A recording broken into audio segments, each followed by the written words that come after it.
విద్యా సంవత్సరం ప్రారంభమైతే చాలు విద్యార్థులను తమ పాఠశాలలో చేర్పించాలంటూ ప్రభుత్వ ప్రైవేట్ పాఠశాలల ఉపాధ్యాయులు ఇంటి చుట్టూ తిరుగుతారు. కానీ రాష్ట్ర వ్యాప్తంగా గుర్తింపు పొందిన ఆ ప్రభుత్వ పాఠశాల మాత్రం అందుకు భిన్నం. తల్లిదండ్రులే నేరుగా తమ పిల్లలను పాఠశాలలో చేర్పించేందుకు క్యూ కడుతున్నారు. ఇంతకీ ఆ పాఠశాల ఎక్కడుంది? ఆ పాఠశాలలో పెద్ద మొత్తంలో విద్యార్థులను చేర్చడానికి ఆ పాఠశాలకున్న ప్రత్యేకత తెలుసుకోవాలంటే NSN న్యూస్ అందిస్తున్న ఈ స్టోరీ చూడాల్సిందే. ఇప్పటి వరకు మనం చెప్పుకున్న ఈ పాఠశాల మాజీ మంత్రి ఎమ్మెల్యే హరీష్ రావు ప్రాతినిధ్యం వహిస్తున్న నియోజకవర్గమైన సిద్దిపేటలో ఉంది. కార్పొరేట్ను తలదన్నేలా విశిష్టతను చాటుకుంటున్న జిల్లా పరిషత్ ప్రభుత్వ ఉన్నత పాఠశాల సిద్దిపేట జిల్లా కేంద్రంలోని ఇందిరానగర్లో ఉంది. ఈ పాఠశాలకున్న గుర్తింపుతో ఇప్పటికే 1208 మంది విద్యార్థులు విద్యనభ్యసిస్తున్నారు. ప్రభుత్వ ప్రైవేట్ పాఠశాలలకు చెందిన ఉపాధ్యాయులు ఇంటింటికి తిరిగి మీ పిల్లలను మా పాఠశాలలో జాయిన్ చేయించాలని తల్లిదండ్రులను కోరుతుంటారు. కానీ ఇందిరానగర్ జిల్లా పరిషత్ ప్రభుత్వ ఉన్నత పాఠశాలలో సీన్ రివర్స్ గా మారింది. తల్లిదండ్రులే తమ పిల్లలను ప్రభుత్వ పాఠశాలలోనే చదివించాలని ప్రవేశాల కోసం ఈ పాఠశాలలకు క్యూ కడుతున్నారు. గతంలో ఈ పాఠశాలను మాజీ మంత్రి తన్నీరు హరీష్ రావు దత్తత తీసుకున్నారు. కార్పొరేట్ విద్యా సంస్థలకు దీటుగా విద్యాబోధన అందిస్తుండటంతో ప్రవేశాలకు డిమాండ్ పెరుగుతోంది. రాష్ట్రంలోనే 3వ అతిపెద్ద ప్రభుత్వ పాఠశాలగా గుర్తింపు వచ్చింది.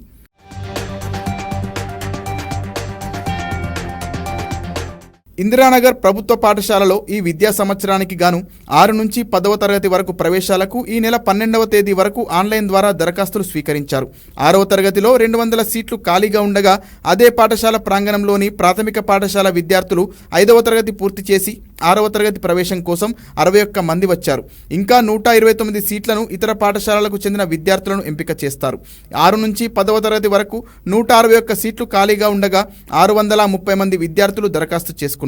దీంతో ప్రతిభ ఉన్న వారికి అవకాశం కల్పించాలనే ఉద్దేశంతో ఈ నెల 13న విద్యార్థులకు ప్రవేశ పరీక్ష నిర్వహించారు.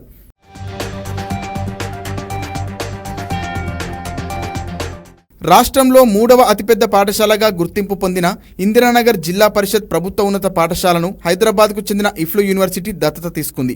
9వ తరగతి విద్యార్థులకు స్పానిష్, ఫ్రెంచ్, స్పోకెన్ ఇంగ్లీష్ నేర్పిస్తున్నారు. 150 మంది విద్యార్థులకు వివిధ భాషలు నేర్పించారు. ఈ ఏడాది మరో 150 మందికి నేర్పించేందుకు ప్రణాళికలు రూపొందించారు. ప్రతి గురు శుక్రవారాల్లో ఆన్లైన్లో బోధిస్తుండగా తరగతి గదిలో శనివారం ప్రొఫెసర్లు నేరుగా వచ్చి బోధిస్తున్నారు. విద్యార్థులు ధారాళంగా స్పానిష్, ఫ్రెంచ్ భాషల్లో మాట్లాడుతున్నారు. డ్రామా, స్కిట్లు, సాంగ్స్ కూడా పాడుతున్నారు. అంతేకాకుండా రోబోటిక్స్ విద్యను హైదరాబాద్కు చెందిన సోహం అకాడమిక్ హ్యూమన్ ఎక్సలెన్స్ అనే స్వచ్ఛంద సంస్థ అందిస్తోంది. 3 సంవత్సరాలుగా ప్రతి ఏడాది 100 మంది విద్యార్థులకు నేర్పిస్తుండగా వారంలో 2 రోజులు క్లాసులు నిర్వహిస్తున్నారు. ఈ ఏడాది కొత్తగా NCC ప్రవేశపెట్టగా కరీంనగర్కు చెందిన 9వ బెటాలియన్ ఆధ్వర్యంలో శిక్షణ ఇవ్వనున్నారు. 8వ తరగతి నుంచి 50 మంది విద్యార్థులను ఎంపిక చేస్తారు. 2023-2024 విద్యా సంవత్సరంలో 231 మంది 10వ తరగతి పరీక్షలు రాయగా 229 మంది ఉత్తీర్ణులయ్యారు. ఇటీవల విడుదలైన పాలిసెట్లో 1000 లోపు 5 విద్యార్థులు ర్యాంకు సాధించారు.